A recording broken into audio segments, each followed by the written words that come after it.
Welcome to RANsquawk's morning briefing for Thursday, the 9th of July of 2009. We've just headed through now 8:30 in London, so taking a quick check around the markets and where we stand. First of all, I'll just tell you a brief summary of the overnight, the major headlines that we have seen, starting off with the Asian session. Did see a Japanese top government spokesman. He said that excessive currency moves are undesirable and they would hurt the stability of Japan's economy, financial markets. Did see the Nikkei down around 1.4% at the close, did touch a 7-week low there. Elsewhere, out of China, the country's top economic planning agency, the National Development and Reform Commission, said that the country would expand by 8% this year in terms of growth, which is quite a positive number for China. Looking elsewhere in terms of the US, did see a big pop in USTs yesterday on the back of that solid 10-year auction. Again, that follows the pretty good as well 3-year we saw prior to that, and attention very much now towards the 30-year we'll see later on today.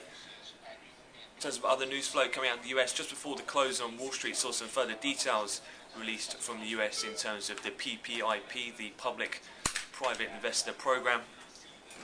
They announced that the size in terms of the toxic assets in which they'll look to purchase will be 30 billion in terms of the US, so quite a big scale down from what we've previously announced, most analysts putting that down to the various other measures that we've seen the US use at the moment in terms of capital raising we saw just in the last month. And again, without securing as well any further backing from the Federal Reserve in terms of those latest plans out of the Treasury, something we'll be keeping an eye on through the US session today for any more details. Looking elsewhere from the Eurozone, ECB's Bonello said that the Eurozone and world economies were on the road to recovery, but the process would be slow due to the heavy burden of national debts. And elsewhere, in the second day of meeting now for the G8 in Italy, US officials says G8 leaders did not discuss reserve currencies, echoed as well from EU's Barroso. However, Barroso did say that there's a need for stable relationship between currencies, and the dollar is to remain an important currency going forwards. Looking elsewhere, obviously watching the main focus here in London is on the Bank of England rate decision that's due at midday. Obviously, most analysts are expecting rates to remain on hold at 0.5%. The main focus here is going to be very much on the quantitative easing programme. Currently, most people are expecting a possible increase of £25 billion worth. That would take up to the BOE ceiling of 150.